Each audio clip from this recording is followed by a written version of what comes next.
Just imagine this. Me brother లేదా మీ friend ఒక normal జాబ్కి వెళ్ళాడు. ఫ్యాక్టరీలో మార్నింగ్ షిఫ్ట్ స్టార్ట్ అయింది. అదే రోజు ఎర్లీ మార్నింగ్ 9 గంటలకి మీ ఫోన్కి మీ ఫ్రెండ్ లేదా మీ బ్రదర్ దగ్గర నుండి ఒక మెసేజ్ వచ్చింది. ఆ మెసేజ్ ఏంటంటే, బ్రో బ్రేక్కి కలుద్దాం, ఎటైనా అలా బయటికి వెళ్ళి వద్దామని మెసేజ్ చేశారు. అప్పుడు నువ్వు ఓకే అని రిప్లై చేసావు. కానీ మార్నింగ్ అదే 9:40 to 9:50 టైమింగ్ మధ్యలో న్యూస్లో చుట్టుపక్కల ఉన్న వాళ్ళందరూ ఫ్యాక్టరీలో మాసివ్ ఎక్స్ప్లోజన్ అంట, 21 మంది చనిపోయారు అంట అని మాట్లాడుకుంటూ ఉంటే మీరు విన్నారు. అప్పుడు ఎలా ఉంటుంది? చాలా ఘోరం కదా. జస్ట్ ఇప్పటిదాకా బ్రేక్లో కలుద్దామని మెసేజ్ చేసిన ఫ్రెండ్, అలాగే ఈ న్యూస్ ఒక్క సెకండ్లో లైఫ్ అప్స్ అండ్ డౌన్ అవ్వడం చాలా ఘోరం కదా. ఎగ్జాక్ట్లీ ఇలాంటిది ఒక దగ్గర ఇన్సిడెంట్ జరిగింది. ఇది చాలా మంది ఫేట్ అనుకుంటారు, కానీ ఇది ఫేట్ కాదు. ఇది ఫ్యాక్టరీ ఓనర్ వల్ల, ఒక సిస్టమ్ వల్ల జరిగింది. జస్ట్ వెయిట్ చేయండి, రియల్లీ ఆ బ్లాస్ట్ ఎలా జరిగింది, ఎవరి వల్ల అయింది అండ్ ఎక్కడ జరిగిందో ఇలా అన్నీ ఈ వీడియోలో తెలుసుకుందాం. సో వీడియో లాస్ట్ వరకు చూడండి. ఏప్రిల్ 1, 2025. చాలా మందికి ఇది ఫూల్స్ డే, కానీ గుజరాత్లో కొన్ని కుటుంబానికి అది ఫనరల్ డే అయిపోయింది.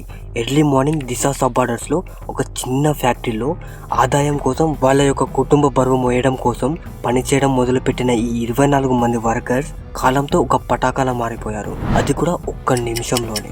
దీపక్ ఫటగ్డా అనే ఫైర్ క్రాకర్స్ వేర్ హౌస్ లో 21 మంది మార్నింగ్ షిఫ్ట్ లో అందరూ ఆడుతూ పాడుతూ కలిసి పనిచేస్తున్నారు. కానీ వాళ్ళందరికీ తెలియదు ఈ రోజు వాళ్ళ జీవితంలో చివరి రోజు అని. ఏప్రిల్ 1, 2025 షార్ప్గా మార్నింగ్ 9:45కి ఒక మాసివ్ ఎక్స్ప్లోజన్ వినిపించింది. గుజరాత్ అంతా షేక్ అయింది. ఒక బిల్డింగ్ మొత్తం పౌడర్ లాగా అయిపోయింది. అందులో ఉన్న 24 మందిలో 21 మంది ఇన్స్టాంట్ గా అక్కడికక్కడే చనిపోయారు. 9:45 AM ఎగ్జాక్ట్ టైమింగ్ రిపోర్ట్స్ ప్రకారం బ్లాస్ట్ 3 కాన్సిక్యూటివ్ ఫేజెస్ లో జరిగింది. First small fire, then chemical ignition, ఆ తర్వాత ఫుల్ వేర్ హౌస్ ఎయిర్ లోకి వెళ్ళిపోయింది. ఈ ఇన్సిడెంట్ గుజరాత్ లో బనస్కాంత డిస్టిక్ దగ్గర దిశా అనే చిన్న టౌన్ అవుట్స్కట్ లో జరిగింది. అక్కడ ఒక illegal fire cracker manufacture warehouse ఉంది. అదే దీపక్ ఫటగ్డా వేర్ హౌస్. ఆ బిల్డింగ్ లో నో సేఫ్టీ, నో లైసెన్స్, కానీ వర్క్ మాత్రం ఫుల్ సింగ్ లో ఉంటుంది. ఒక ఎక్స్పైర్డ్ లైసెన్స్ తో ఒక ఇల్లీగల్ ఫ్యాక్టరీలో ఒక చిన్న తప్పుతో ఒక్క జీవితం కాదు, 21 జీవితాలు ఒక్క నిమిషంలోనే గాల్లో కలిసిపోయాయి. అంటే చనిపోయారు. ఈ 21 మంది సోల్జర్స్ లా చనిపోలేదు, వాళ్ళు వార్కి వెళ్ళలేదు, కానీ పోరాటం అయితే తప్పలేదు. అది కూడా వాళ్ళ జీవితం కోసం, వాళ్ళ కుటుంబం కోసం. ఈ దీపక్ ఫటగ్డా వేర్ హౌస్ లో పనిచేసే వాళ్ళు చాలా మంది రూరల్ బ్యాక్గ్రౌండ్ నుంచే వచ్చారు. లైక్ డైలీ వేజెస్ కోసం, అలాగే 1 మీల్ పర్ డే కోసం, కుటుంబం యొక్క రెస్పాన్సిబిలిటీ కోసం. ఇందులో ఒకరు రమేష్ భాయ్. ఇతనికి 28 ఏళ్ళు. తనకి మ్యారేజ్ అయి జస్ట్ 6 months అయింది అంతే. మార్నింగ్ సంథింగ్ అరౌండ్ 9 o'clock కి ఇతను వైఫ్ కి మెసేజ్ పెట్టాడు, లంచ్ కలిసి తిందాం, మధ్యాహ్నం ఇంటికే వస్తా అని. కానీ గెస్ వాట్ హ్యాపెన్? ఇంటికి వచ్చింది మాత్రం అతని బాడీ, అది కూడా బ్యాగ్ లో. అలాగే తనకు ఒక చిన్న షాప్ ఓపెన్ చేయాలనే డ్రీమ్ ఉండేది, కానీ అతని డ్రీమ్ మొత్తం స్మోక్ లో కలిసిపోయింది. ఇక ఈ 21 మెంబర్స్ లో ఇంకొకరు ధనలక్ష్మి. ఈమెకు 39 ఏళ్ళు ఉంటుంది. ఈమె 2 పిల్లలకి తల్లి. ఈమె ఫైర్ క్రాకర్స్ ఫ్యాక్టరీలో లైట్ వ్రాపింగ్ వర్క్ చేస్తుంది. ఎవ్రీడే 150 రూపీస్ వస్తుంది. ఆ రోజు తన చిన్న కొడుకు స్కూల్ కి వెళ్ళినప్పుడు తను అమ్మను చూసి చాలా బాగా హ్యాపీగా ఉన్నాడు. కానీ అదే రోజు ఈవినింగ్ తన కొడుకు అమ్మ లేకపోవడం అంటే ఏంటి అని అడిగాడు. ఇలాంటి పరిస్థితి ఏ పిల్లలకి రాకూడదు. ఈ సిస్టమ్ తన పిల్లలకి అమ్మని తిరిగి ఇవ్వలేదు. అలాగే సిస్టమ్ని ఒక క్వశ్చన్ అడిగేవారు ఎవ్వరు లేరు. ఇక లాస్ట్లో ఇంకో విక్టిమ్ చూద్దాం, ఫైజల్. ఇతనికి కేవలం 19 ఏళ్ళు మాత్రమే. ఇతను ఒక కాలేజ్ డ్రాప్. ఇతను ఇంజనీరింగ్ కాలేజ్ ఫీ కట్టలేకపోయాడు. నాకు ఏదైనా పని పర్లేదు అని ఈ ఫ్యాక్టరీలో జాయిన్ అయ్యాడు. తనకు ఒక ఐడియా ఉంది, క్రాకర్స్ లో ఇన్నోవేషన్ చేయాలనుకున్నాడు. కానీ ఫేట్ ప్లాన్ చేసింది వేరేలా ఉంది. ఒక ఇంటెలిజెంట్ బ్రెయిన్ బ్లాస్ట్ లో నాశనం అయింది. ఇలా చెప్పుకుంటూ పోతే 21 మందికి వాళ్ళకు ఒక్కొక్క డిఫరెంట్ గోల్ ఉంది. అలాగే లైఫ్ మీద ఎంతో ఆశ పెట్టుకున్నారు. అదంతా ఈ ఒక్క ఇన్సిడెంట్ వల్ల నాశనం అయిపోయింది. అలాగే వాళ్ళ ఫ్యామిలీస్ వాళ్ళ మీద పెట్టుకున్న ఆశ నిరాశగా అయిపోయింది. ఈ 21 జీవితాలు పేపర్స్ లో నంబర్ లాగా చూడవలసిన వారు కాదు. వాళ్ళందరికీ పేర్లు ఉన్నాయి, డ్రీమ్స్ ఉన్నాయి, ఫ్యామిలీస్ ఉన్నాయి. కానీ ఒకే ఒక ఎక్స్పైర్ లైసెన్స్ తో వాళ్ళ జీవితం ఎక్స్పైర్ అయింది. నన్ను అడిగితే ఈ చావు న్యాచురల్ కాదు, ఇది ప్రీ ప్లాన్ మర్డర్ లా ట్రీట్ చేయాలి. కారణం greed. Proof Deepak ఫటగ్డా warehouse లో లైసెన్స్, ఇది ఆల్రెడీ ఎక్స్పైర్ అయింది. రీసెంట్గా 2024లోనే ఈ లైసెన్స్ ఎక్స్పైర్ అయింది. ఇది గవర్నమెంట్ రికార్డ్స్లో క్లియర్గా ఉంది. కానీ ఫ్యాక్టరీ మొత్తం ఇల్లీగల్గా ఆపరేట్ చేస్తుంది. ఎవ్వరు కూడా స్టాప్ చేయలేదు. ఎందుకు? ఈ విషయం సేఫ్టీ డిపార్ట్మెంట్స్కి తెలుసు, లోకల్ పోలీస్కి తెలుసు, ఫైర్ కంట్రోలర్కి తెలుసు. కానీ వీళ్ళలో ఎవరైనా ఆపారా? అలాగే చూస్తూ ఉన్నారు. అలాగే ఈ ఫ్యాక్టరీలో ప్రాపర్ ఫైర్ ఎక్స్టింగ్యూషర్ లేదు, ఎమర్జెన్సీ ఎగ్జిట్ లేదు, కెమికల్ స్టోరేజ్ వయలేషన్స్ ఉన్నాయి. ఇవన్నీ ఇలా ఉంటే వీళ్ళ ప్రొడక్షన్ మాత్రం ట్రిపుల్ స్పీడ్లో జరుగుతుంది. ఆల్రెడీ వర్కర్స్ చెప్పారు వేర్ హౌస్లో ఎక్కువ హీట్ అలాగే లీకేజెస్ ఉన్నాయని. కానీ మేనేజర్ పిచ్చి లైట్ తీసుకొని ఏం చెప్పాడో తెలుసా? వర్క్ చేయండి, నథింగ్ విల్ హ్యాపెన్ అని చెప్పారంట. ఇది ఓనర్ యొక్క రెస్పాన్స్. ఇలా ఎవరైనా రెస్పాన్స్ అవుతారా? ఇక అసలు ఇదంతా ఎవరు అలో చేశారో చూద్దాం. దీపక్ ఫటాక్డా అఫీషియల్గా క్లోజ్డ్ బిజినెస్, కానీ owners money and local political సపోర్ట్తో ఇంకా ఆ వేర్ హౌస్ని అలాగే రన్నింగ్లో ఉండేలా చేశారు. ప్రపంచంకి చెప్పే మాట మాత్రం వేర్ హౌస్ క్లోజ్డ్ అని, కానీ రియాలిటీలో క్రాకర్స్ ప్యాకింగ్, టెస్టింగ్, ఎక్స్పోర్టింగ్ జరుగుతూనే ఉంటుంది. ఈ సిస్టంలో కరప్షన్ అనేది ఒక టైం బాంబ్లా ఉంటుంది. ఏదో ఒక రోజు అది కూడా బ్లాస్ట్ అవ్వాల్సిందే.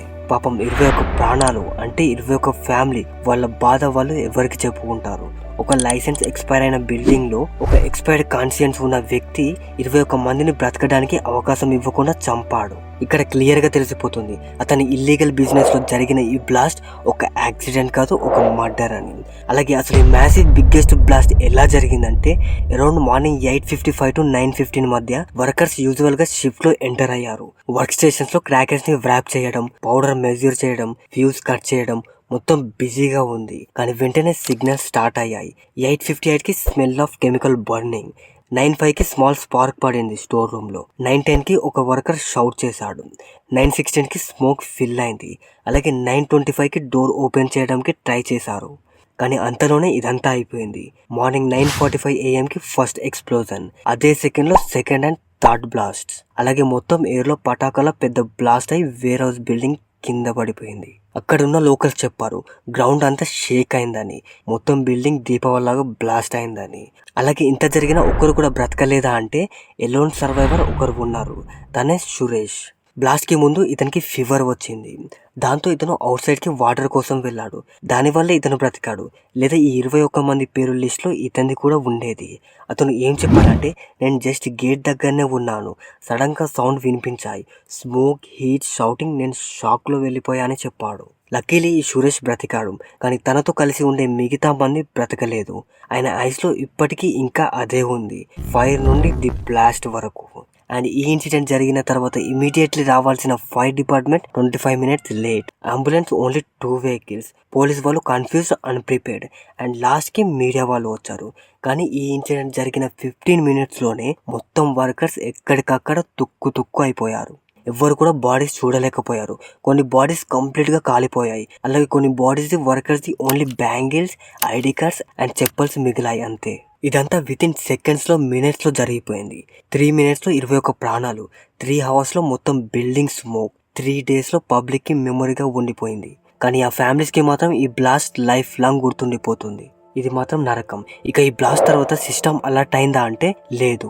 గవర్నమెంట్ రియాక్ట్ అయిందా అంటే అయింది, కానీ లేట్గా. పీపుల్ ప్రొటెక్ట్ చేశారా అంటే ఎస్ చేశారు, కానీ షార్ట్ టైం అంతే. ఎక్కడ ఏది జరిగినా ఇలానే అవుతుంది.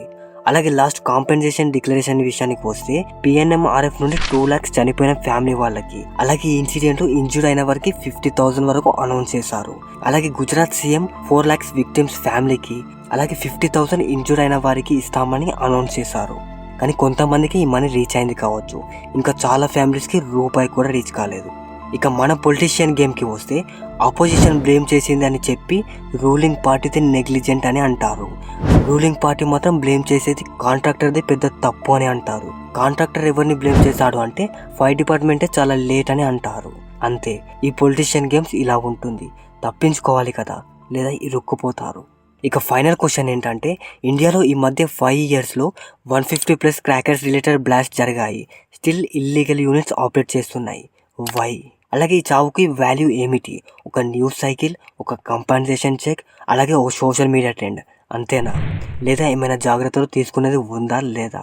ఇలాంటివి ఎన్నెన్నో జరుగుతున్నాయి. సో మీరేమంటారు? ఇదంతా దేనివల్ల జరుగుతుంది అనేది కామెంట్ చేయండి. అలాగే ఈ వీడియో షేర్ చేయండి, కానీ ఎంటర్టైన్మెంట్ కోసం కాదు, అవేర్నెస్ కోసం. మీరు ఒక చిన్న వాయిస్ రేస్ చేసిన వారు అవుతారు. అలాగే ఒక చిన్న లైట్ లాగా ఈ డార్క్నెస్లో వెలగవచ్చు. సో ఇది guys Gujarat massive explosion true story. ఈ వీడియో మీకు నచ్చితే ప్లీజ్ ఒక లైక్ చేసి సబ్స్క్రైబ్ చేయండి. ఇలాంటి ట్రూ ఇంట్రెస్టింగ్ టాపిక్తో మేము ముందుకు వస్తూ ఉంటా. So don't forget to like, share and subscribe, and see you all in another video. Bye and take care.